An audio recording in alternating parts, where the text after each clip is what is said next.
Welcome back, ladies and gentlemen. Game number 2 of Alliance versus Secret set to get underway, but an explosive game 1 and maybe a surprising result to many fans out there with Alliance dominating over Secret. Yeah, I really like watching that game. I'm not sure about you, but the draft was really well played by Alliance. It wasn't just that they had a picking advantage, but they also moved really well.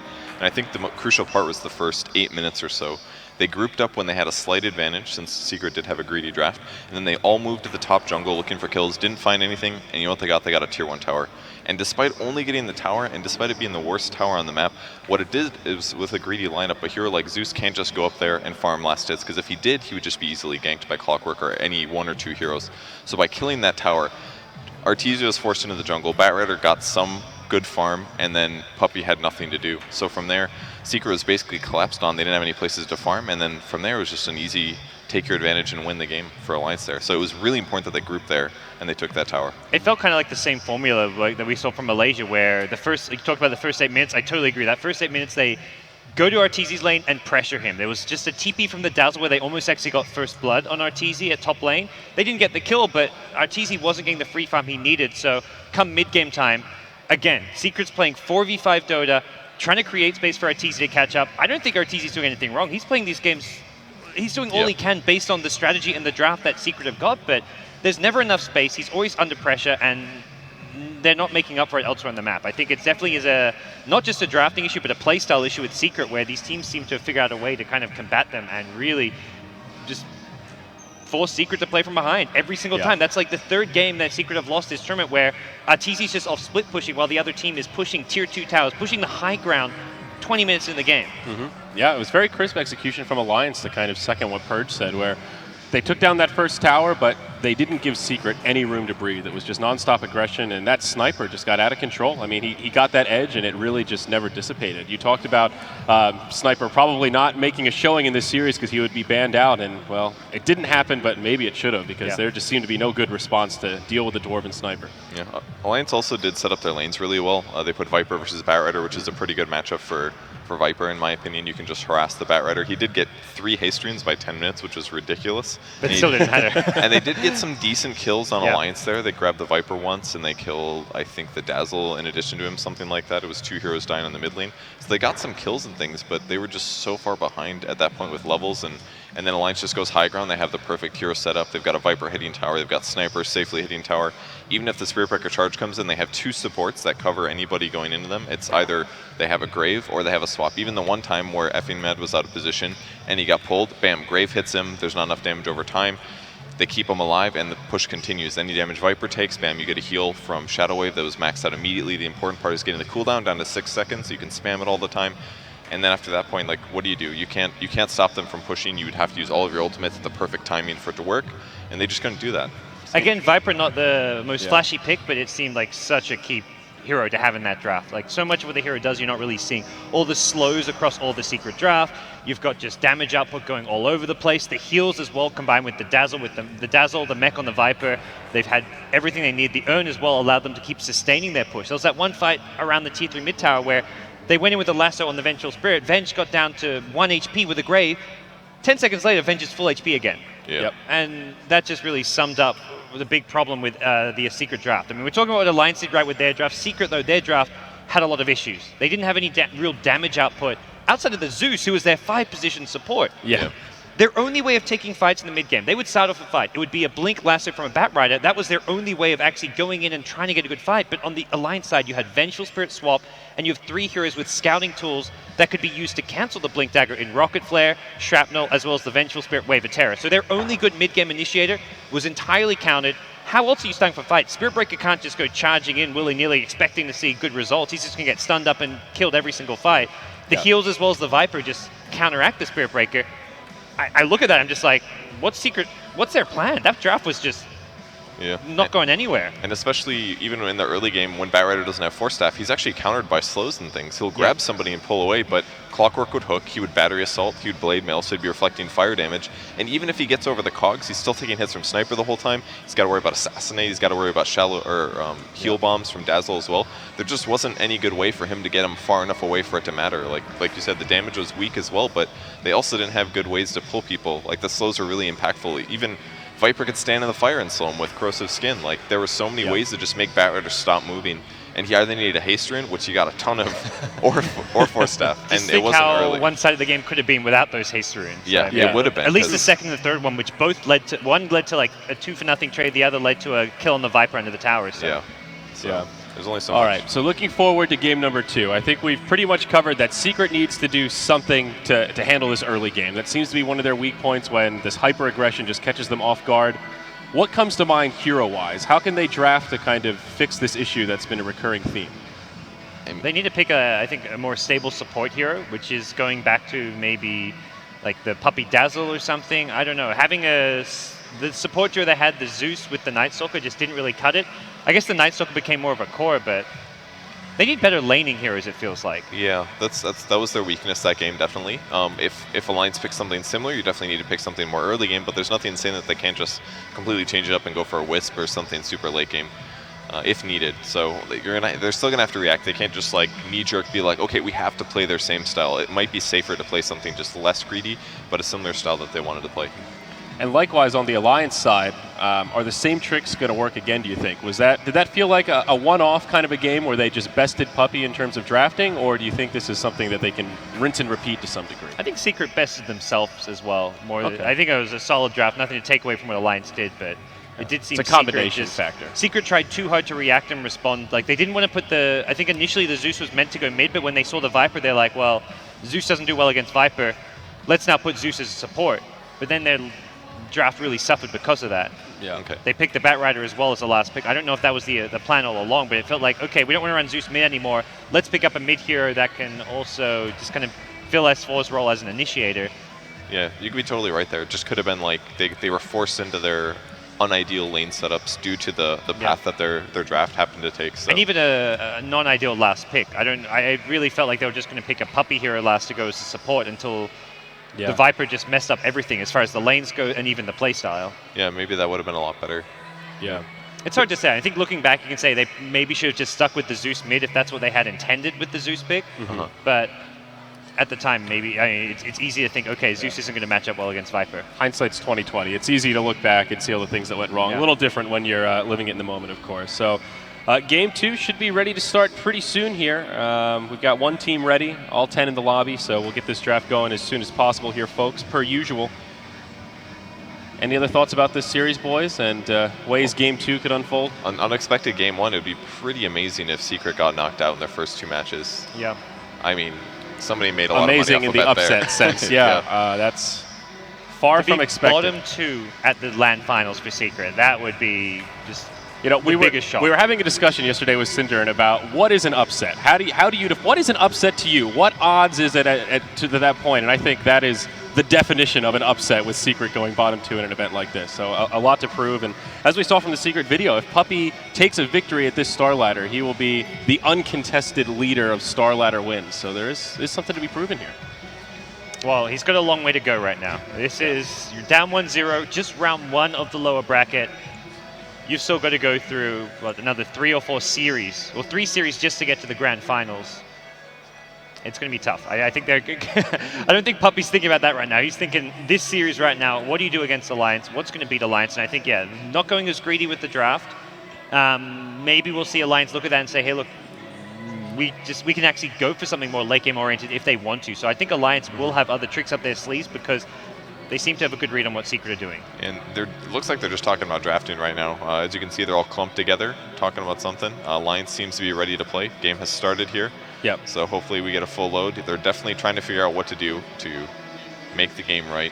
Yeah. Got to win 2 in a row here to move on, knock Alliance out. But Alliance has a much better shot at this point. Absolutely. In game 1, Secret opened with bans on Wisp as well as the Treant. And of course, we were all surprised it wasn't the Wisp sniper. Do you think we may see that tree get through? Could be something that Alliance are tempted with here. It's Alliance again with first pick. I do not see Secret giving them sniper once more. I think that's just a big mistake. Yeah. Pycat's too good at that here, honestly.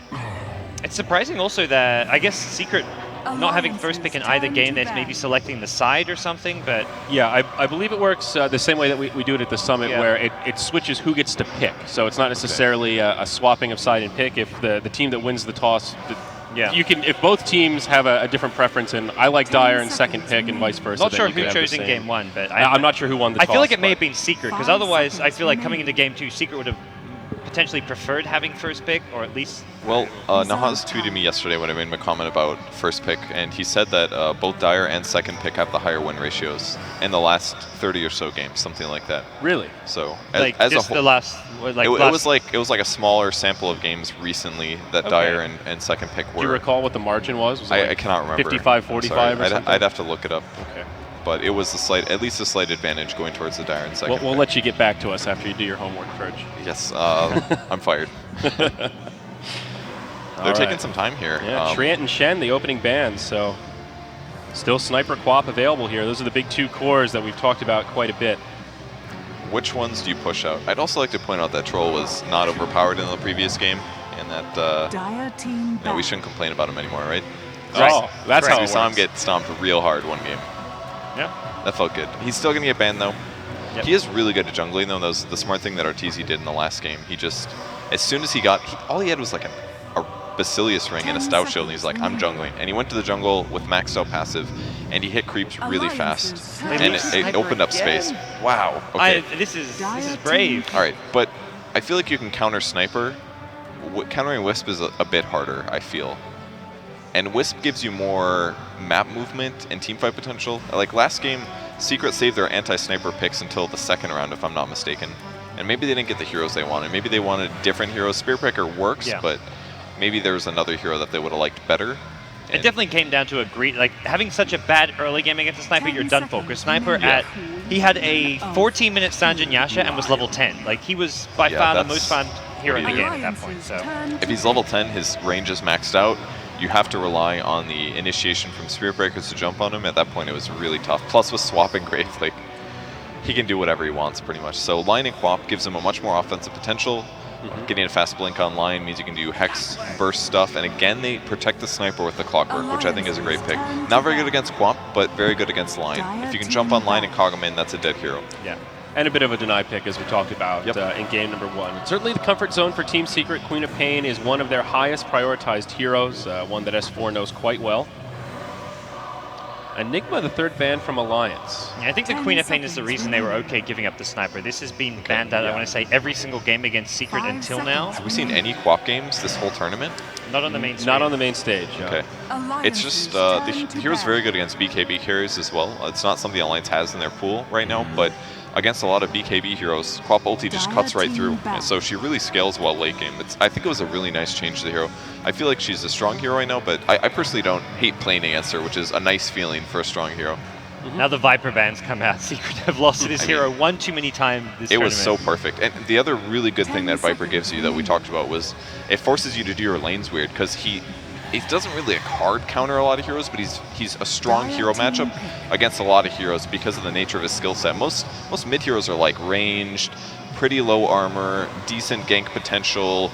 They can sometimes solo kill their opponents. Viper is just like his interactions with magic resistance and damage over time and like harass and not aggroing. It's like such an interesting skill set despite being basic that allows you to win a lot of matchups. So if they just ban it, they can put their lanes the way they want to. They don't have to change up their picks. They just don't have to worry about it. So that's one really good thing that Viper provides. It also never seems worthwhile ganking the Viper. It takes 3 to 4 heroes, and it's like, well, we killed him, but was it really worth our time while they got so much else from the rest of the map? Like, that was what happened last game. The Sniper was just free farming away. The offlane Clockwork got way more than he should have had in that lane as well, so...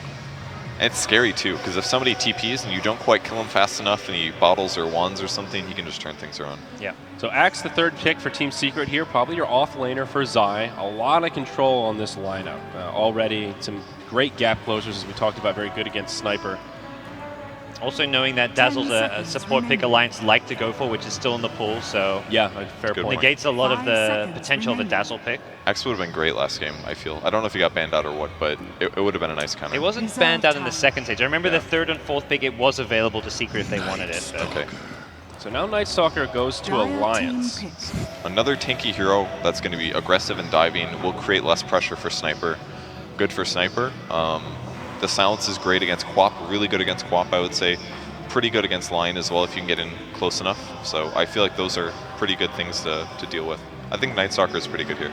Yeah. Can occasionally be a tool to deal with the Axe initiation if you can counter-initiate to stop a Culling Blade from coming out Yeah, or something true. like that. Good silence him too. Just having these very durable frontliners against the Queen of Pain is good. And also frontliners who use their spells before Queen of Pain gets on there. I've seen S4's Queen of Pain dominate against initiators like Magnus and Centaur, where they blink in, go for their stun or their RP, and they get hit by an Orchid before they can even use it. Clockwork, you hook in, maybe get silenced before you can cast your cogs if you don't hook the Queen of Pain, but damage has generally been done. You can at least use your spells, you can pop your Blade Mail. Yeah, Blade Mail worst case. It's not the kind of offlane initiator that's going to get punished by the Orchid of a Queen of Pain. Yeah, none of these three heroes mind getting silenced that much. S4 knows initiators like the back of his hand. I think, was I casting with you and we saw that one series in particular? It just seemed every initiation, he's there with an Orchid ready and waiting and has it queued up before. It was the best of 5 against Aces Polar, where he played Queen of Pain all 5 games. I feel like we could have made a montage of about 30 different highlights of his where he got a silence on an initiation to stop it, and it was just ridiculous. It's a very serious threat. Most players, I would say, it's not a very reliable counter initiation, but in the hands of S4, it certainly is. Yeah. So Secret taking their time thinking about their 4th pick. They'll need their 2nd support and their Arteezy hero. Plenty of reserve time to think about it. This pick's pretty important. Their draft can kind of go anywhere based on the first 3, but now they're going to have to finalize here. And Alliance didn't reveal that much either, other than a support Night Stalker potentially, and offlane Clockwork. They could still put Sniper mid, they could put him in the safe lane. I feel like both drafts were drafted really wisely here. It's pretty open-ended. I was just about to say Shadow Fiend. We haven't seen him too often, and there you go, 4th pick for Secret. Nice minus armor on Dire side. So I would say Shadow Fiend's not that great versus Sniper mid. It's a little scary. Sometimes you can make a mistake. In the same vein, if you get a double raise off, Sniper's in trouble. And you can definitely gank Sniper, and you can definitely gank Shadow Fiend. So it kind of goes both ways here.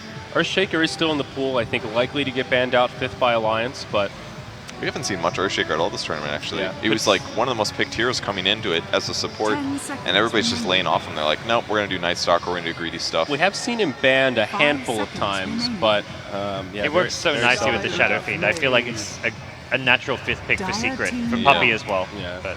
And speaking of support, Skywrath Mage will be snagged by Alliance. A little bit open-ended here, as Purge mentioned, probably a support Night Stalker.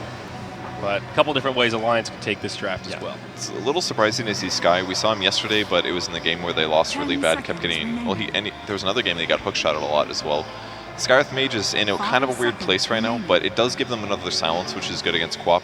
Exactly. So silence him, throw slow, and then he's probably dead. Same goes with Clockwork initiate on somebody. If you follow up with an Ancient Seal, Clockwork does mostly magic damage because of his battery assault. You can kill people really fast there. So as it goes mid to late, Sky's going to be in a bit of a tough spot, especially if Quap gets like a Linken's or something. But I think he'll be decent this game, better than most. If he's against a Clock or something like that, it's just not fun. But the heroes that he's against here, he can definitely deal with, especially pre-BKB. I think it's great against the Axe because of all the magic damage you've got against an Axe initiation, where the bonus armor from Call is going to help. The problems come for this Alliance draft, I feel, around when Axe gets BKB, because normally we see Axes, especially against a draft like this, will go for that BKB after like a Blink Dagger or something. And at that point, he can get out of the silences, doesn't take much damage apart from anyone except the Sniper. So I do like this final ban from Secret quite a bit. The Zeus synergizes well with that Ancient Seals. We've been talking about huge burst damage against an Axe. Magic damage is a way to do it. Also very bursty against Queen of Pain. Lich is the final ban from Alliance. So we've seen Lich prioritized in bans 2 games in a row now. Yeah, they just keep anticipating the 5 Lich out from Secret, I guess. Yeah. I feel like Lich, the armor isn't particularly amazing versus Clock or Sniper. It's okay against Sniper, but I guess they're just worried about the laning stage or something like that, due to Sacrifice giving them an advantage. They go for a Bane, one of the few teams that does pick this hero. Probably will be a support, almost guaranteed, going to be a support Bane. Puppey moving around. He had some really good grips yesterday when they played against Malaysia. As soon as he had 6, he was getting kills constantly, always in a good position with it, didn't get it interrupted, was able to land the stuns. And that's going to be huge for locking down heroes, especially like Night Stalker, even Clockwork. If he's not cogged or on top of somebody, and you just Fiends grip him and kill him at the start of the fight, it's going to open up a lot of space in the fight for Secret. Yeah, that was actually the game where they were victorious over Malaysia's when they played the Bane. So certainly something they know well. So what does Alliance look for their final pick here? Probably the loader hero, unless he's playing the Sniper. So they're looking either for a mid laner to go up against Shadow Fiend or Queen of Pain, put the Sniper safe lane, or the Sniper goes mid. It looks like a nice game to put Sniper mid. Shadow Fiend or Queen of Pain, especially the Shadow Fiend, a good matchup for Sniper. Yeah. And getting some kind of secondary carry and core hero for Loda here. There are a lot of carries left in the pool. It's very open right now. Completely wide open for Loda. I'm curious about this last ban on Zeus.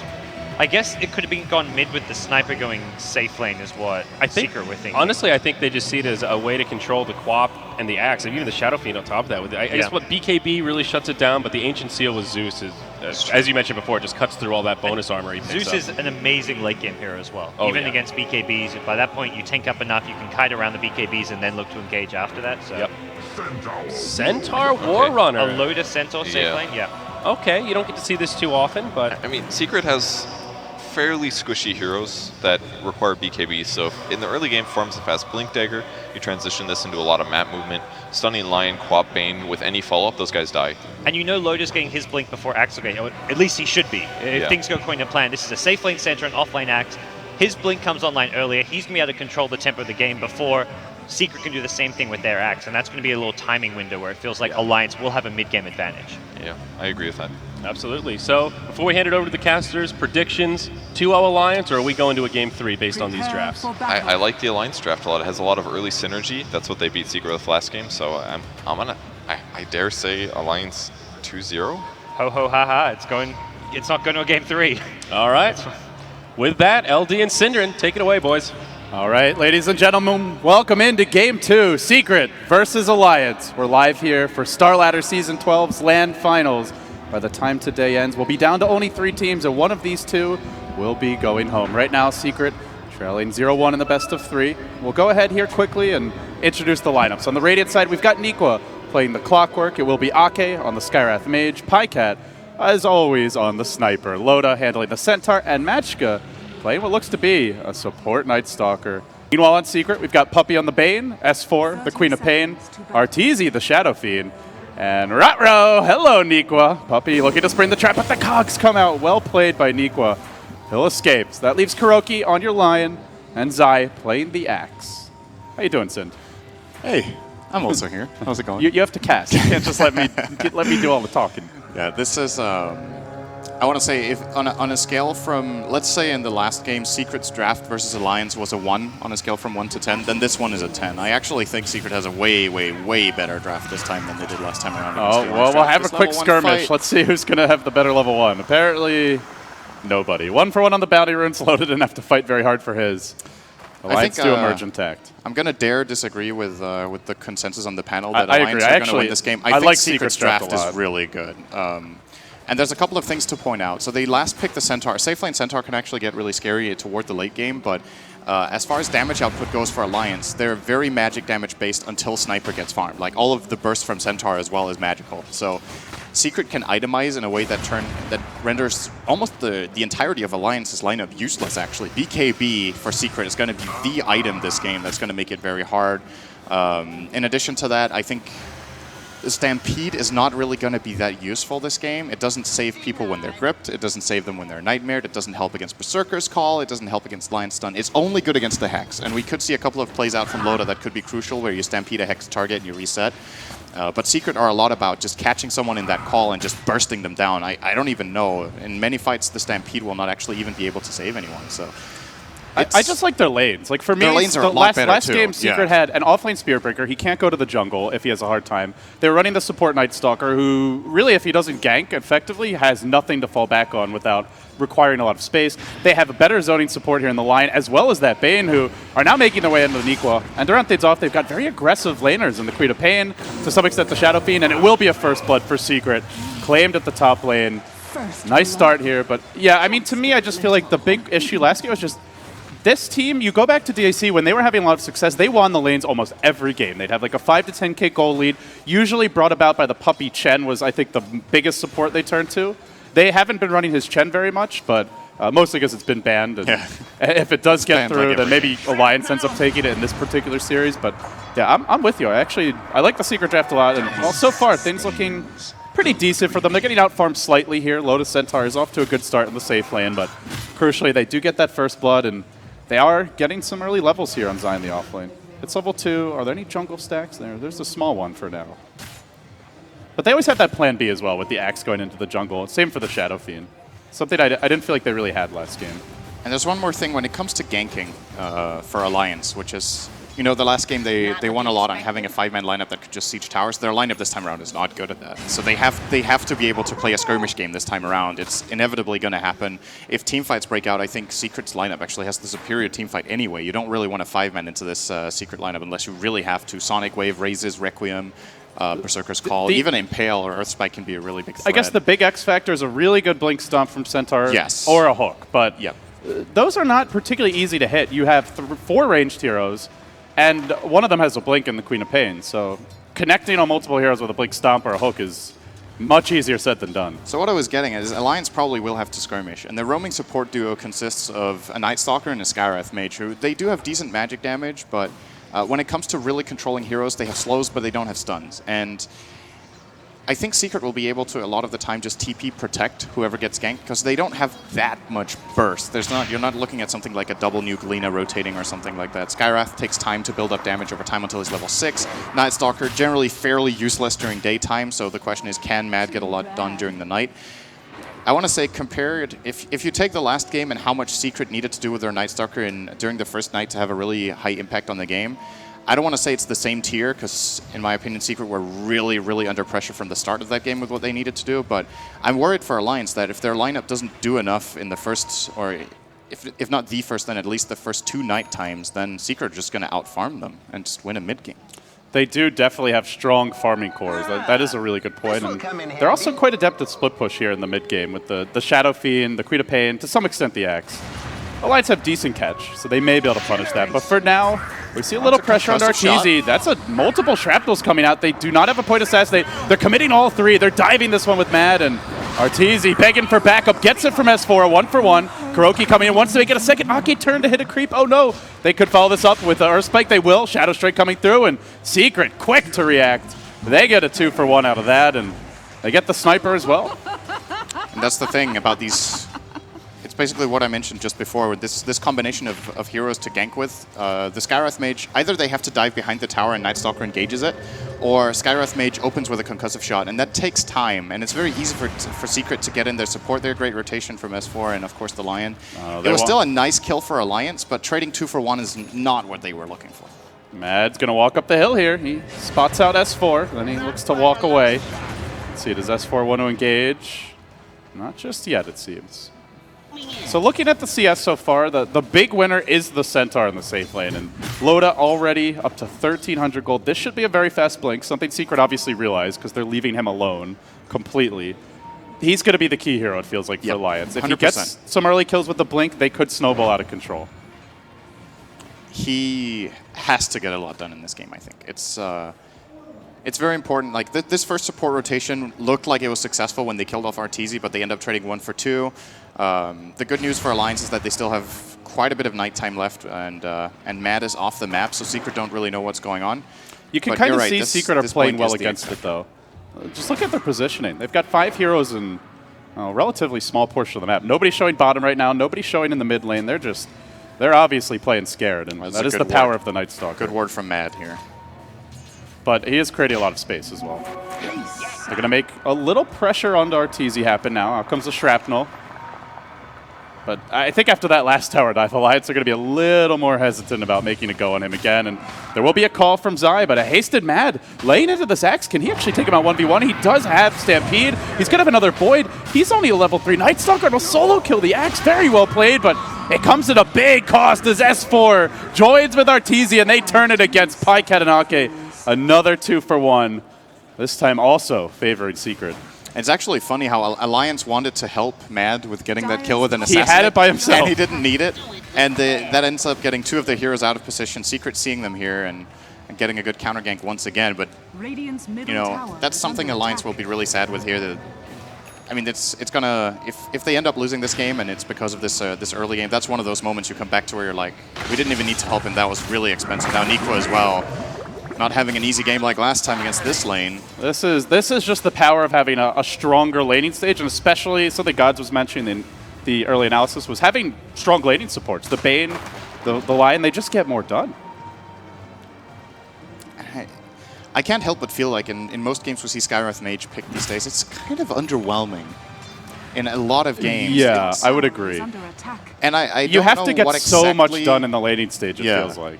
I don't know what the exact reason is that he's fallen on. Like, he's been nerfed a little bit, but he was still, after nerfs, he was a very popular pick and had some great support games where he just runs around creating kills. But it just seems as of late the Skywrath picks aren't being as successful. And perhaps it's the duos he gets picked into that he doesn't have. I feel like the synergy between Night Stalker and Skywrath Mage isn't that good, at least.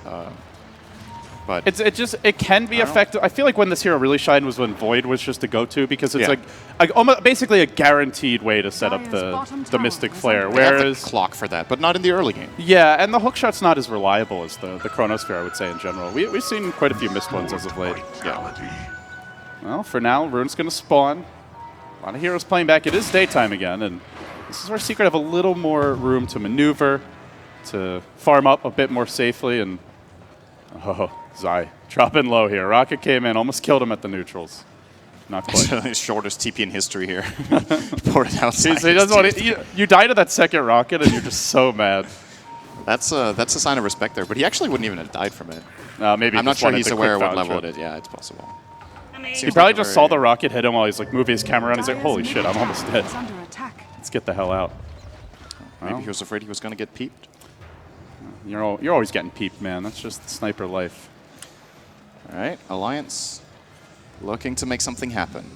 And so we're So Secret. our Secret, they're going to find each other. Blink from Loda, he's not on the mark. Now Stampedes, though, goes on to S4. This will be a big kill. Gets off the Queen of Pain ult. Only hits a 1. Pikeout was slept. Doesn't really do a whole lot, but Arteezy looks to turn this around. And in comes Kuro from the rear. They brain down 2. Again, the 2-for-1 special.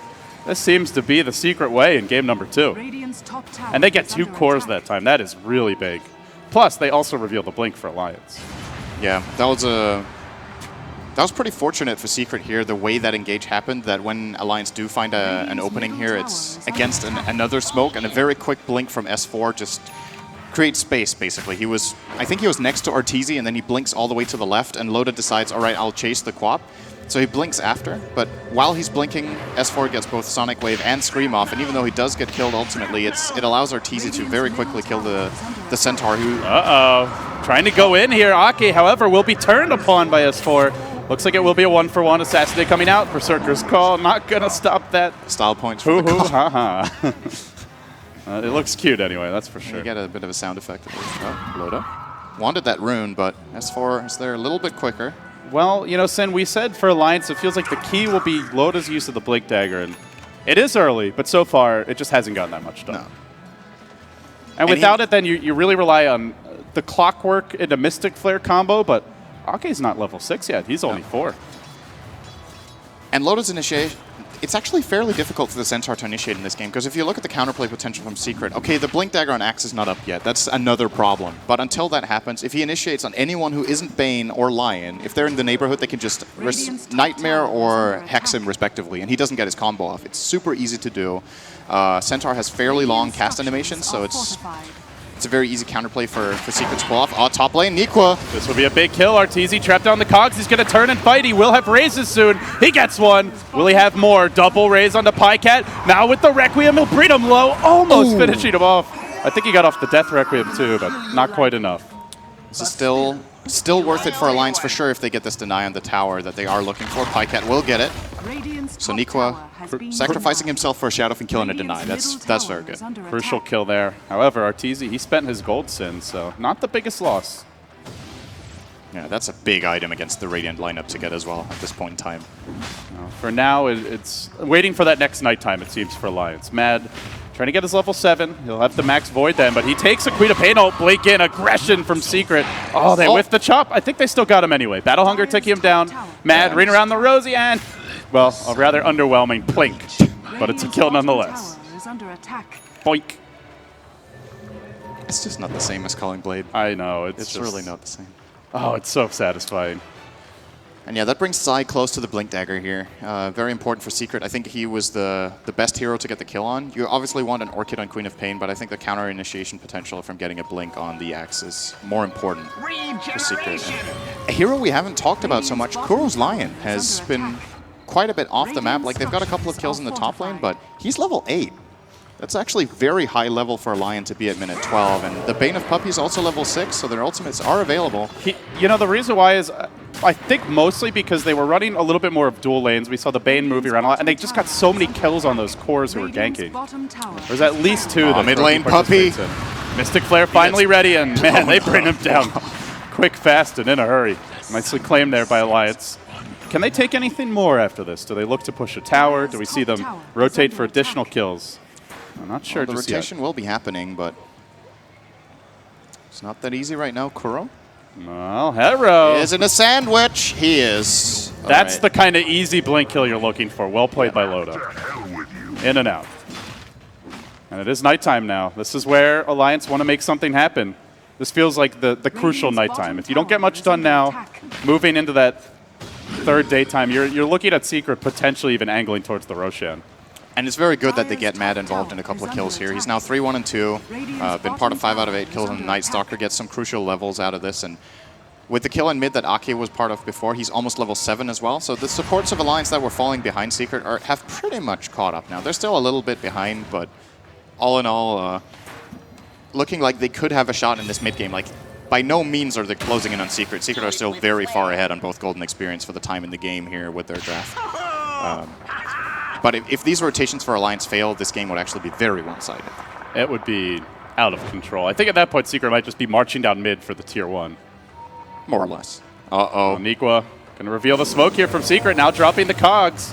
Trying to retreat, he is being gripped, but Loda comes in. 2 hero stop, Mystic Flare, double edge, 1 at initiation, but not enough to get a single kill just yet. S4 kept alive, looks like he will survive. Arteezy trying to turn this one, out comes the Void, just barely bringing S4 down.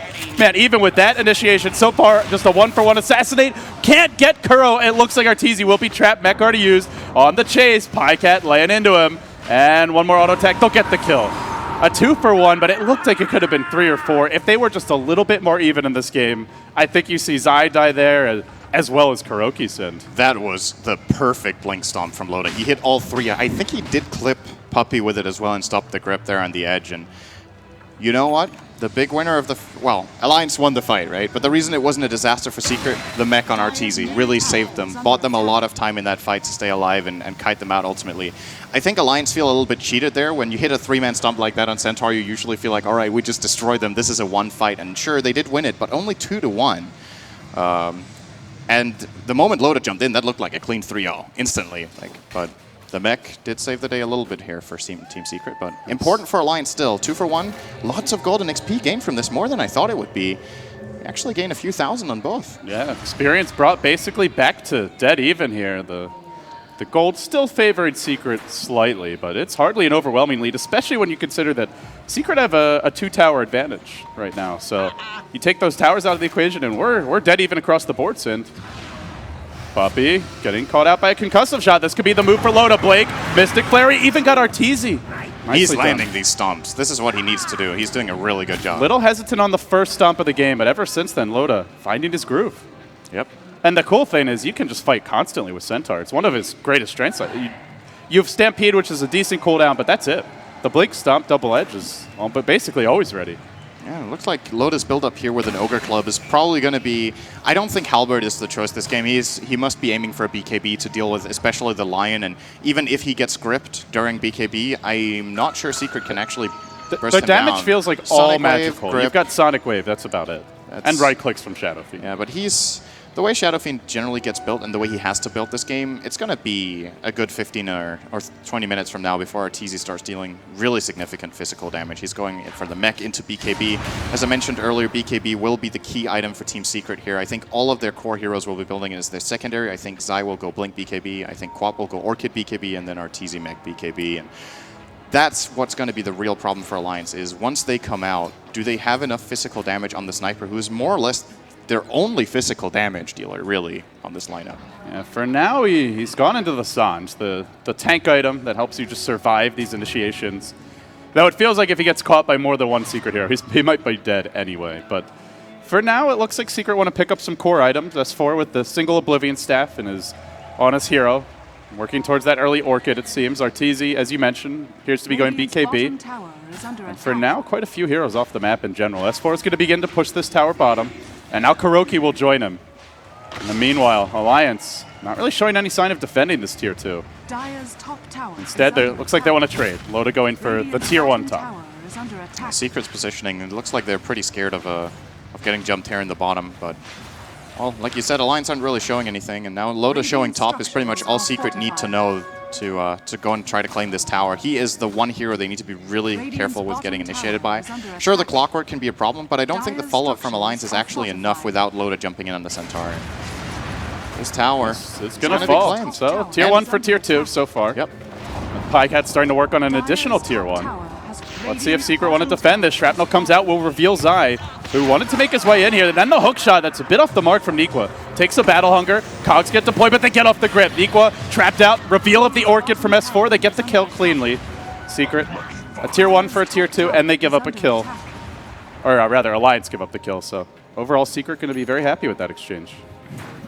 There is the first BKB of the game here. It does feel like a pretty big item to pick up. As it will now be an additional nighttime coming out for Alliance. Using that Night Stalker ultimate. They want to make something happen. Well, it's expiring fairly soon. He cast it quite a while ago, and it is not natural night right now. Yeah. It is not, I think. I'm pretty sure it's 20 minutes that the 5th night, or the whatever. 4th night, I believe. Night starts. Let's not do the math. Blake, And Loda stop, again! Loda again. There's your BKB. Mystic Flare over the top onto Zai. Can't kill him just yet, though. S4 getting silenced, but nobody focusing anyone down. Pycat, he needs to clean up here. Requiem comes out, but it's a triple for Pycat. It could be an ultra. One more auto attack. That's all he needs. Instantly, Zai back in. It's too late. Zai got him as well. And now a 3-hero call, but Cogs come in. Push Puppy back. Zai gets silenced. The chase onto him from Ake. Can he finish him off? Low. It's a rampage! Pycat out of his mind and the chase further. They get an additional kill. It's a dieback as well on your axe. Oh, the pain, rather. Oh, my. That was unbelievable. And Loda again with the jump. I think they weren't aware of that BKB. Really caught them by surprise. It was actually a good counterplay from Secret. Nightmare from Puppy saves Arteezy to be able to get off the mech, but they just don't have the key items yet. They weren't able to get off their spells quickly enough, and Sniper just, he is so good when it comes to these kind of fights where you get the jump, you keep the Sniper at distance and gets to land multiple shrapnels.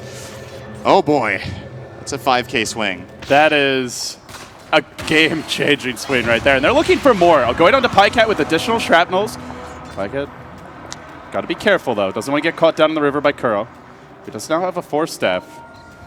Pycat is used to getting rampages on this hero, by the way. Do you remember? It was the first rampage in the history of Dota 2. Back at the International First competitive rampage, right? Not just on Sniper, but on any hero. Yeah. Yeah. He got that. Well, it was probably the first rampage here. I guess maybe someone got one in the beta. Yeah. I'd be surprised if no one got a single one. There were games with like Valve developers who've never played Dota. This is giving Alliance some momentum here. And TI players. So yeah, S4, right. Really important positioning here to break that smoke. He immediately blinks away. He saw them with the Observer Ward. Will be staying safe. Secret just need to cool down a little bit now. I still feel like they know the position of the game, that once they get the BKBs, these fights will go very differently. And maybe getting that Roche right there was a little bit too greedy of a play, given the circumstances when, say, 2 or 3 minutes late, it would have been probably a lot easier for them to get it with their BKBs themselves. Well, looks like S4 wants to buy a bit of time for his team to get those BKBs. He's going to backstab the creep wave. But it's not going to stop Alliance from taking this tier 1. So now with this tower falling, the tower score will get back to close to even. It will be a 1-tower advantage for Alliance, or for Secret, rather. I don't know what the GPM of Sniper is in the last 3 minutes, but it's got to be more than 1,000. Yeah. He got a tower and a rampage. Almost got a double rampage with that last kill, but yeah. Didn't get the last hit. Pretty insane, but... But like you said, I mean, ultimately, Secret scale very well into the late game. BKBs do a number against Alliance for this stage of the game. So that will be a breath of fresh air. Still another tower falling. Alliance now. You said 1 tower down? Yeah, they are 1. No, wait, they're 2 towers down now. The mid-tier 1 for Secret still standing. Yep. Arteezy now showing the golden bar. That's the first BKB that Secret are claiming here. It's fairly obvious that S4 is working on the same item, showing the Ogre Club in the bottom lane, and well, Apart from that, not too much item progression on Secret side. There's the Medallion and Bane, but apart from that, the Lion's Force Staff, have we really seen that make a difference yet? Obviously yet. got that over Blink because of It Clock. doesn't really help you against the Centaur if your teammate's already stunned, right? If they're turned the right way, potentially, he can but force them away. they have so much burst. Like the Blink Stomp, Double Edge, Assassinate, not many heroes live through that. Especially with a couple auto attacks, a Rocket in the mix, maybe a Mystic Flare. What do we have on Alliance? Loda got a Vitality booster, probably working on Rod of Atos. Heart. Sniper. Probably not the right. SNY Mask of Madness and an Ogre Club. Clockwork, not too much item progression to speak of, and Mad has shown he has half an Aghanim Scepter, so this could be the big item for Alliance to keep finding the openings. Like, the vision they're going to have with an Ags plus Rocket Flare and Shrapnels is actually going to be really, really good, and I think the key thing for Alliance to do in this game is to prevent Ags from blinking. That's got to be the number one. There's your Stampede onto Puppey, Mystic Flare, see you later. Now a hook, craps Artesian, he does have the Requiem with the BKB. He turns against Neeko, brings him down, but it's a 10-second BKB charge, so it's overall a 1-for-1 with the Requiem now used. And Sonic Wave. And Sonic They blew a hell of a lot on the Clockwork, who is very poor, by the way. Tranquil Boots and Staff of Wizardry. And with that BKB down, I don't think Secret can fight. This is a tower for Alliance. At least the Most one likely. tower. Maybe they even look for more. Bane will be up soon, though. It might be a bit risky to overcommit. They'll take what they can get. Guess who gets it? Mr. Millionaire. I'll take that as well. Yeah, Psycat is just taking everything, man. He is. The Pedro Sniper. I mean, it wasn't looking too good for him. He was 2-3, doesn't have the best farm in the world with his about 100 CS at minute 24, but with all those kills, it really makes up for it, and he's able to keep up with the Shadow Fiend and net worth as a result. I gotta tell you, though, we need a Sniper Arcana. That's really what Dota 2 is missing right now. But see, first they're gonna nerf him, and then no one will play him, but then they'll introduce the Arcana, and he'll come back. I think there's a specific clip made by Nigma No Name with a Sniper Arcana, I think. Is there really? Where every single attack animation is assassinate, and it just runs around like. That sounds amazing. I'm pretty sure Nigma made that. It's actually really hilarious. I'm just imagining the ho. Yeah. It's like he's bulldozing down the towers with assassinate attack animation, and the sound effects are like 4 times as loud as they should be. It's like actually just a war zone. It's pretty good. It's not even fair. Well, for now, it looks like Alliance are going to chill out a little bit. They do know the Shadow Fiend BKB is ready again, and fighting into that is a lot trickier. They'll play it slow here.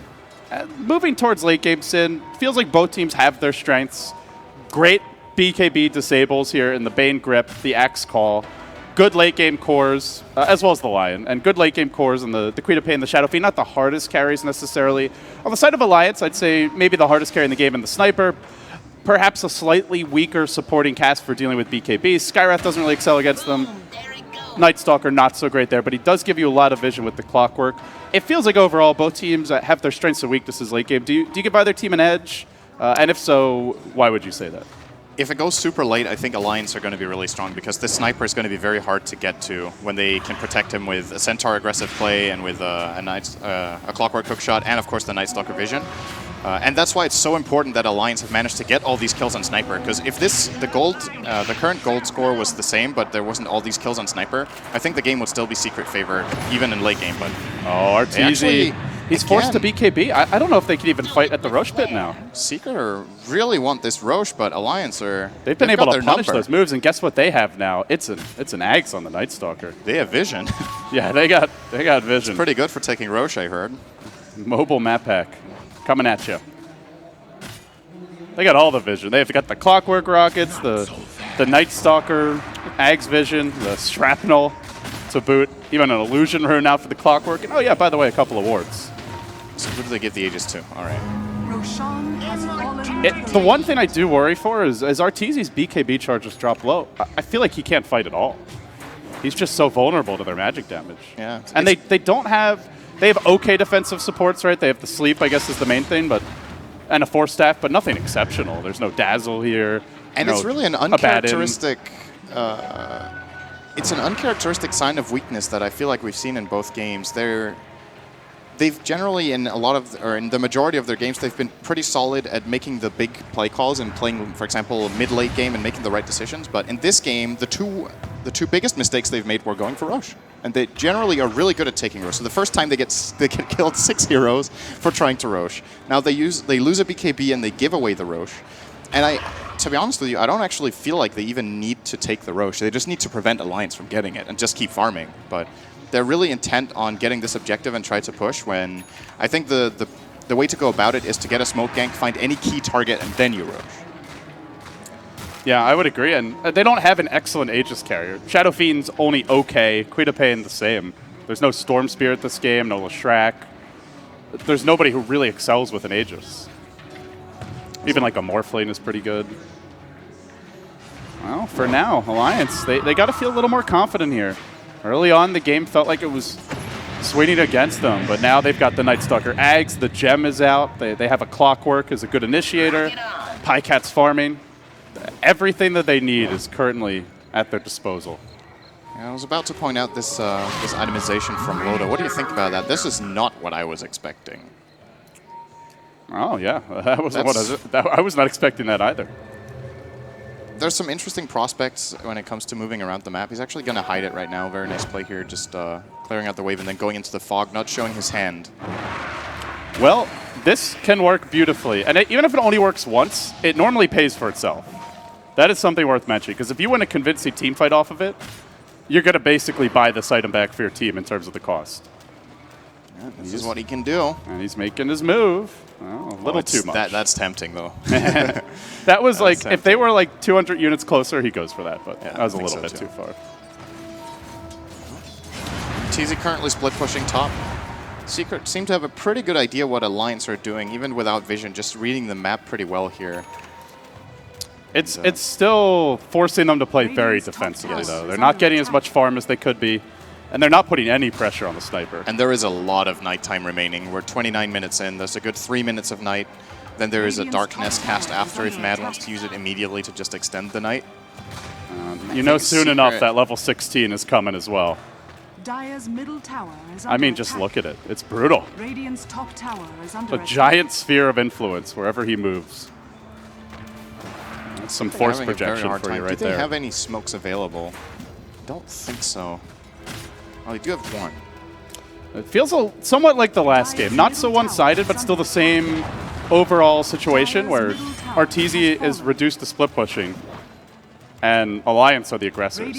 Not sure if they're quite as good at breaking the space, but they do have the sniper. They'll start to work on the tower. Loda comes in, gives a little thwack. And he does reveal that fresh item, the Shadow Blade.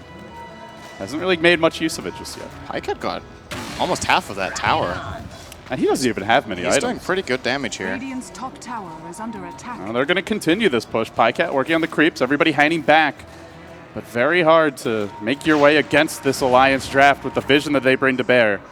They're going to try for it now. Or maybe not. Oh, Puppey gets caught out, almost loaded with the Shadow Blade. Blakey's insta-hex. Kuro was ready for this. Turns with the stun. In comes the hook shot as well, but he ends up not really getting a whole lot accomplished. Now the Requiem turns this one, but Lodo's there. Good stun. Decent damage done in Pycat at full HP. They're not dealing with the sniper, and if they don't kill him off soon, this is going to be trouble. Buyback on the axe. Still Alliance being forced back bit by bit. They may lose Matt as well. So far, a 2-for-1, about to be a 2-for-2, and it will be. S4 hunting for a bit more, and they most crucially lose their gem.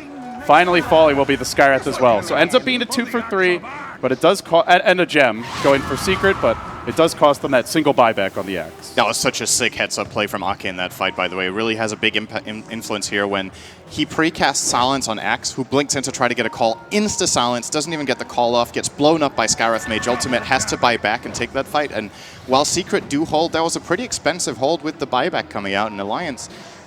I mean, overall, they come out on top in terms of net worth. If it wasn't for the gem, I would call that good enough for Alliance, but with the that's gem, a pretty big gold swing. Losing that gem when you have the Night Stalker is such a big deal. Yeah, they can't buy a new one, I think. When did he buy that? It's going to be sometime. A few minutes remaining. So that gives Secret some safety here. Yeah, you mentioned the really nice play by Ake. The other player who had a huge impact there was Kuro. Instant Hex on Centaur when he blinks in. If he gets that initiation on Puppey cleanly, that's I think a much different fight favoring Alliance. Well, Sind, this is tense. Secret could get blown out of Starladder in the first 2 matches if they can't cobble together a win here. The good news for them, though, is that Pycat has now lost the Aegis. That means if they can find an opening and get in on the sniper, that's more or less a one fight. That's the thing about Alliance's lineup that we talked about before, is when it comes to these BKBs, if they get a jump on sniper and they blow him up, the counterplay potential from Alliance is really not that scary. So that is what they are going to be looking for, but Alliance doing a good job. Even though they lost their gem and it is daytime, they're still making sure to control their own jungle, get the vision out, and of course, if they sense a fight coming up, they can always just cast darkness and It really hurts Loda, though. Going for the Shadow Blade and then the team loses the gem. All of a sudden, that's 3,000 gold that could basically be his heart. 2,800 to be exact. Oh, there's the darkness. They're going to try to make a move here, perhaps. Alliance, you see that? Oh, they get the stomp, but quick force staff, backing off, looking for a call, but Zai again, instantly silenced. Can't get anything done here. Matchko was the one to precast it this time. A huge eruption of activity as Arteezy turns around with the Requiem lane. Now into Ake. It's a 2-for-2 exchange around the map, and Assassinate almost finishing him off. Not quite, though. Matchko still standing strong in the front lines, but they sleep Pycat. Very powerful spell in these small skirmishes. Loda, just a hair late there on the stomp. Can't get the kill. This is still a good fight for Alliance. They get the They get the gem back. They get a core, they get Lion, and they traded a core and a support. A core and a support. I don't know why that was a really good trade, in my opinion. Now that I think about it. Really amazing trade, Sid. It was an even trades are okay, good trades. So given the initiation, rather, where Loda he uses Stampede, he blink stomps, and all he forces out is a Force Staff from Kuro. So with that in mind, I think they could be okay with the outcome of that. And again, man, Zai is just dirt poor this game. I can't emphasize enough how much it means that he doesn't have this BKB. I think it's #1 on Secret's priority list right now to get him the that silences. silences. So he can fight. Last time it was the Skywrath, and this time the Night Stalker. I think it might even have been the Night Stalker the first time, but it just happened so fast that I couldn't believe it. It's like the cast animation It has a of that, really long cast like animation. you should be able to blink call before you get silenced by a Night Stalker, always. Even if you precast it, it's not fast enough, but maybe, the one thing, though, is the Night little bit Stalker always has the vision advantage. Yes. So even, if you don't blink exactly right, then you can get off the silence. Yeah.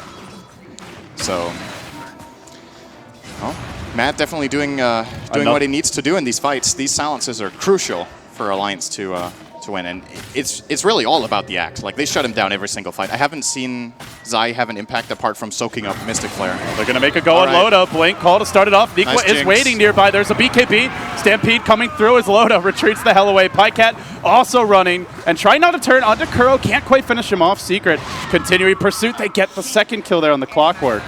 Nice turn, and they just bought a new gem. I'm not sure if they actually lost it there. Man, Lotus escape there, very important. Got away with like 150 health. If he dies there too, They almost Secret lost could have another looked for gem. high ground. The Skywrath bought it, but he gave it to the Night Stalker. So if they had just lost that again, that would have been devastating for Alliance. Arteezy with the butterfly, as well as quite a bit of bank after that fight. It's looking good, and Zai finally doesn't die in a fight. So he gets a bit of money. He's got a component now. He can work towards this BKB. I think he can't wait for that. It's like, it's actually so game-changing that you go from being a liability to like one of the most important heroes on your team. And of course, he still is one of the most important heroes, right? That's why Alliance are focusing him, but they won't be able to do it anymore. They have the only counter they have to BKB is hookshot, and Axe doesn't really care. If he's got the call off, go ahead and hookshot him. You just take counter Helix damage. Well, the only real counter, I guess, aside from that, will be if Pycat gets items. But so far, we haven't seen any big damage items. He did back off for the BKB after the Sanjin Yasha. More defensive build, and certainly necessary this game, but we're still waiting to see that first big item. The Mjolnir, the MKB, Daedalus, something like that. Maybe sees this Butterfly and Arteezy and thinks towards the MKB. It's possible. Of course, 40% true strike, as always, with headshot is very nice, but It's nighttime, Sin, and both teams, they're not seeing a whole lot right now. I'm not sure if you want to itemize against this Shadow Fiend as Sniper, if you want to itemize against everyone else, because I think Daedalus is a better choice against every other hero than Shadow Fiend. Although the MKB procs are also nice versus Berserker's Call, but I still...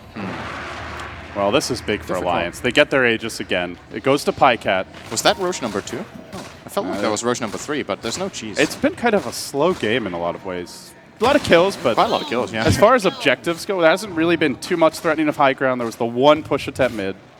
And yeah, I believe it is Roche number 2. And this is just what you get out of having Night Stalker. Like, that control in the Roche pit is pretty much He has to be one of the absolute best heroes at getting Roche for his team when he has these items. Like, the only heroes I feel like can contest it are also really good at it, like Batrider. Zeus is very nice if you get information across the map so you know you can take it, but as far as just covering the area, Night Stalker's got to be the #1. That eggs. That X. When I you like have that. the other heroes that can fight, like the Clockwork, the Centaur, and the Sniper, we saw this Night Stalker earlier from Secret. It didn't work, but it was because they didn't have the other heroes that could really fight and allow him to just be a source of vision for the team. But this time they have it. Now, a bit of a push for both teams. Seems Alliance wants to pressure this bottom lane, but Secret, they call the bluff, and they're going to threaten Alliance's high ground. Nobody retreating back just yet. Then comes a rocket from the Radiant Fountain. This may be good enough for Secret. And they looks force like a they will rotation to retreat. get half a tower. This is actually the best play they could make in that moment.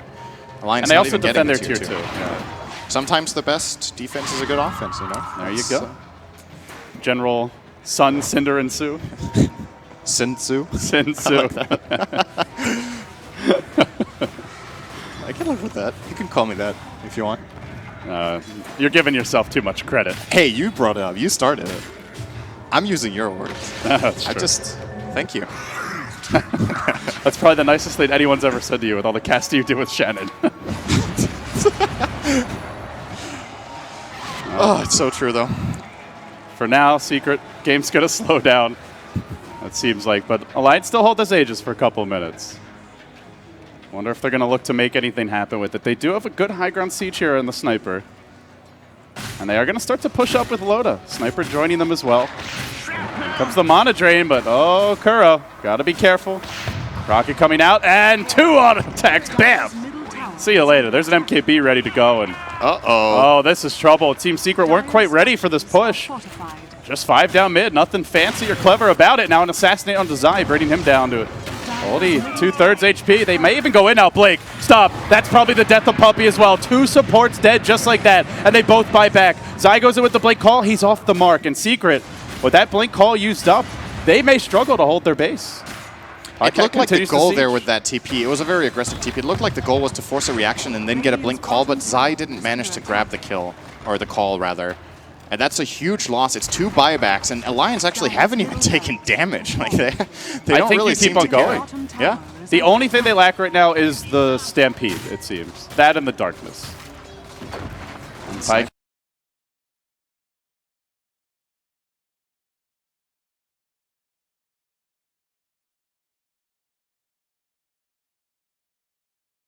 Tier 2s in both side lanes, so Alliance won't be able to go to the next lane immediately. They have to push out lanes first, and 1 lane of Raxman at 40 is not the end of the world. It's the end of the world if they try to take the fight without buybacks, die, and just lose the game. And Well, they are going to take the fight now. Jump in onto Pycat. He's alive for now. Has the Aegis, though. Comes back. Loda quickly dealing with Zai again on the backside. He's been gripped, but kept alive. Pycat. BKB walks away. Now the turn. Silence on S4. Beautiful hook from Nikwa. Then pushes Arteezy back. He might kill everyone. Arteezy low. He'll fall as well. They do figure him. Man, they almost didn't get him. Barely managing to hold the line, and now they clean up. Magicka on the way out. So too is Nikwa. 1 down. That's another gem forfeited. A lot of buybacks expended here by Secret, but they hold. They do not keep the melee up, though, Sind. Yeah, so they still lost the pricey backs. hold. Probably, I don't know, is that worth it? Oh, waiting How for many the buybacks did they use for that? They used like 4 in total, it feels like. Everyone apart from Arteezy buying back in that fight. That is very, Recap very says expensive. 2 buybacks. I think the Axe died back. Is that correct? I think he just bought back. Okay. Let me see. So Well, I guess they used the buybacks earlier as well as the other thing. So they Queen used, of Pain they and used Axe 4 with the- buybacks for that. Yeah, the 2 earlier buybacks from the supports, and then the 2 additional buybacks from the core. So You generally don't consider it a victory when you buy back 4 heroes to defend Rax and you and still lose the your Rax. Rex. Yeah, But they got a gem. Okay, they got a gem. the important thing there is actually, I think Kuro getting the kill. So the 2 best heroes that could get the kill on Sniper are Axe or the Lion. And Lion gets the kill. He ends the streak. The Beyond Godlike streak of Pycat, as a matter of fact, and that's an item for Kuro, and doesn't take. It's not that hard to figure out which item he wants. The real loser is Ake. That's not 2 gems that he's given up. Poor Yeah. guy. That's, You know, this is the life of a support man. What item progression do we have on both sides? So Pycat does manage to grab a little bit here. No completed item just yet, and the others, we've got Mad showing off his BKB in that last fight, so that's pretty much the newest big item that Alliance managed to claim. As far as Secret, Zai gave up. It's like, it's not happening. This is not your go-to axe build by any means. Like, you call them and then they can't hit you. Oh, and if he's the one taking that Mystic Flare, he ain't going to be too happy about it. No. But he feels like the sniper is probably the biggest problem, which he is. And like you said, they don't have a great gap closer. They don't have Storm. They don't have Clockwork. Maybe you could even say Batrider's a bit better than the Axe Lion type heroes, but they just don't have that excellent gap closer. They have okay ones, but when Sniper's sitting behind a Clockwork with a Centaur to keep him alive, they've had trouble finding Pycat. There's just no other way to put it. And the BKB makes him close to invulnerable. Arteezy, more of a kind of utility defensive build with that Butterfly. Doesn't have his big hard-hitting item yet. No MKB, no Daedalus. Well, for now, it looks like Loda wants to push a little bit. Or maybe not. He's changing his mind. They know this is the time when Alliance are at their weakest. They just use darkness. It's daytime. And they try to make the move. Loda blinks into the grip. Puppy found him. Hook's there to cancel it, though. Everybody tried to retreat out. Crucially, the sniper being forced back and surrounded. Pycat dropping quickly. He will get chopped off the start of the fight. They've lost their big damage dealer. They may have to run even now. Blink in from Loda. Screw that. He says, I've got a heart. I'm a beefcake. Runs right into Arteezy. Just gives him the chop. They're going to beat him down. And down goes Artur. They don't even need the sniper, it seems, although now he buys back and looks to slowly rejoin the fight. Zai going to get caught out, trapped, and will end up going down. That last auto attack gets him. That would have been such a play. That is a dieback on the Bane. Well, actually, I think he died again after the buyback. So that's just a regular death on him. The Axe is dead for 70 seconds. Your Shadow Fiend dead for 60. Alliance may try to push. That's such a big play from Nico. The hookshot on Puppy really determines that fight in the beginning. It was already a pretty miracle grip. Like mid-Blake Taker, Loda just gets caught as he lands. But no such miracle in the end, it seems. The Centaur is really a big problem. Secret actually can't kill him. They have to just try to kite him and kill the others, but they won't have that luxury right now. There's not many luxuries for Secret. They are desperately trying to hold on to the base, but there's a battering ram in the form of the Centaur Sniper duo. They're coming right in for the aggression, looking for Nikwa on the sidelines of the fight. They initiate with the Lion. Oh, Loda whiffing the stomp there. Actually, got Kuroki. As he got pushed away, he brings him down with the club. Arteezy on the hunt here. This is a very big kill if he finds Pycat. Can he get him, though? Blake Decker cooling down fairly soon. Pycat, though, could turn this around. Sin, and in the meanwhile, look who's just trying to take Rex. Loda also having a little fish. Out comes the rocket. It will catch Arteezy. And now Mad may want to hunt him. Turns. Void's there. Will they follow this up? It looks like no. In the end, the Axe will be allowed to respawn. And they do hold the line, but it cost them another buyback. This time the Shadow Fiend. That is the entire team buying back in the last couple of minutes. Crucial that Pycat doesn't die there. They would have lost some sort of objective on that, whether it's a tower or, you know, Secret being able to ward for a good 2 minutes for free and getting map control back. But Pycat is able to stay alive here with Mask of Madness, and Sanjin Yashe's actually hasted, I think, more or less. This Centaur is unbelievably farmed, by the way. Yeah. Loda is having a hell of a game, and you go back to the way the game. He's number one on net worth, especially on this hero. Yeah, this is. It just, you go back to the way the game began, and we said Centaur has a tough game ahead of him. He's against 4 ranged heroes. They have a lot of ways to interrupt his chain of initiation, the sleep offensively or defensively, potentially the silence for the Queen of Pain before the BKB comes out, the Hex, the stun from Lion. And man, he has delivered and then some. Keeping up in CS, having a big impact in the fights. And this is a hero that we never see, really. What do you think Arteezy is going to buy? Is this a Skadi or is it a Hex? I feel... Or a Manta, but I think Manta is they need more physical damage. They have a lot of lockdown here, but I don't really feel like they need more disables. Oh, they're going to initiate. Loda gets caught. I don't know if that's the target you want. They hex him as well. Mad comes rushing in with the BKB. Grip quickly dealt with by Mad, silencing Puppy, and now the chase is on. Diving towards Puppy. In the meanwhile, Queen of Pain goes in, will bring down Nikwa, but they have not addressed the Pycat problem. He stays back, Zai blinking forward, trying to go on him. Kuro does have a finger. This BKB will wear off fairly soon. They might be able to get him. Where's that silence? Kuro tries to go in, can't get the job done. Pycat kept alive. He will survive through it all. 5 fall for Secret, and Alliance have him now by the throat. I think this might actually be game. There's a minute and a half on 2 heroes on Secret. Alliance know all the buybacks are gone. The game's over. They just won. I think they just go throat it. Secret eliminated 2-0 in the lower bracket, are out of Starladder Season 12. They finish in the bottom 2. A shocker here in Bucharest. While Alliance will move on. The breath of fresh air here. And Sin, that's just some real resilience after the beating they took versus IG yesterday. They're hugging on the stage, and they deserve it. Yeah, it looks like they figured out what Matt said they looked at the games yesterday, they talked it over, they figured out what they needed to do, and it seems like it's really been paying results here. The Centaur was a really nice pick in this game, turned out to be, in my opinion, the big playmaker for Alliance here, Loda. And if you look at the course of the game, the biggest problem out of any for Secret in this game is that they never got to play their axe. Like, that's one big thing for Alliance in this game with their draft that we didn't talk too much about early on, how they have these multiple silences and very quick ways of shutting down axe. That's really what determined a lot of the fights. You see, even in the last fight, XII, I feel like questionable to blink call a Centaur with 4,000 health when you can't really kill him, but there's been plenty of fights before that where he actually tries to get a blink call, instantly gets shut down by the Skywrath silence or the Night Stalker silence. They lose vision. Like, that was the one hero in this game that absolutely had to get a BKB, more than pretty much anyone. I think Axe's BKB more important than the one on Quab. Maybe the Shadow Fiend's more important, but then after that, the yeah, one on I would Axe, they agree. never got it, and that's the one key item that Alliance with their play, they managed to keep XII out of the game effectively. So it just was not Secret's tournament. You know, ultimately, they just didn't have it when it counted. Well, Alliance looking good here, though. That's the real story, I think, is this Alliance team, not guaranteed by any means an invite to the International, but if they make a run here at Starladder, it's going to be hard to see Valve not bringing them. Same for Team Malaysia. To me, those are the two big teams that really have to get a lot done, and so far, Malaysia especially looking strong in the winners bracket, and Alliance looking pretty good. But with that said, guys, we do have a winners interview with Team Alliance. Let's head over to the stage. All right, I'm here with Parket from Alliance. Congratulations on taking this series. You knocked down Team Secret, who are widely accepted as one of the favorites to win this. I'm care to share your feelings? Yeah, I'm very pleased with our performance this series. It's really nice to be able to take out Secret 2-0.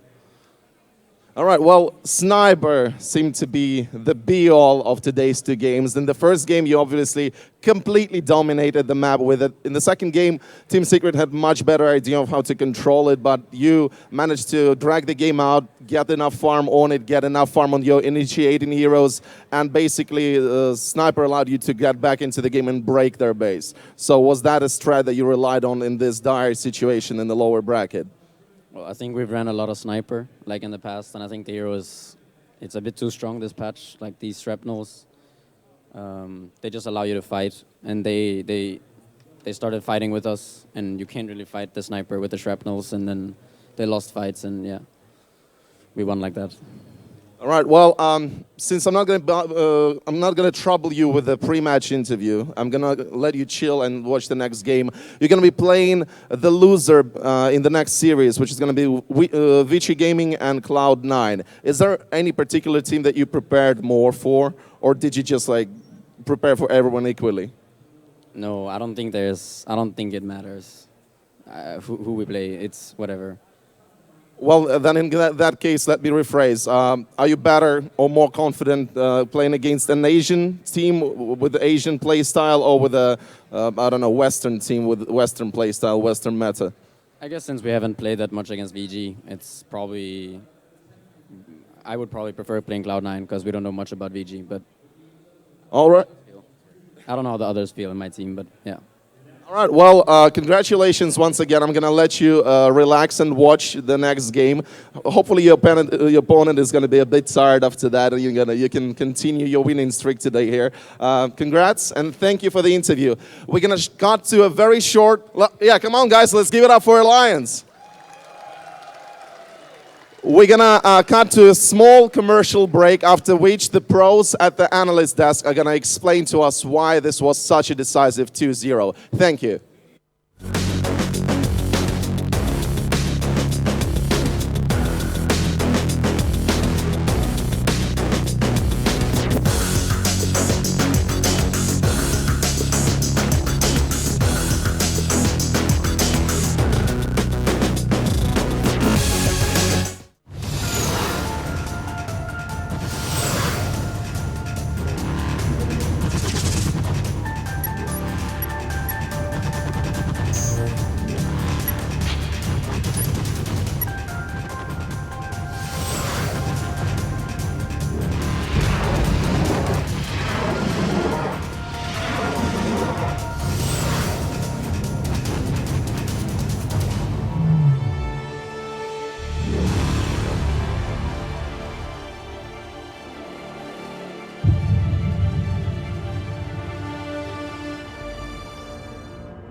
esportsbets.com, the service where gamers will bet real money on virtual events. Only here, the best odds and widest coverage of games from Dota 2 to Hearthstone. We have over 200,000 users registered. Join us. Prove that you are the best versed in esports. Who will get the first blood? Who will take the first Roshan? Who will win the knife round? Participate in the race of predictors and earn real money. The more bids, the more bonuses. Reward for your first deposit up to $600. esportsbets.com. Foresight, passion, and calculation.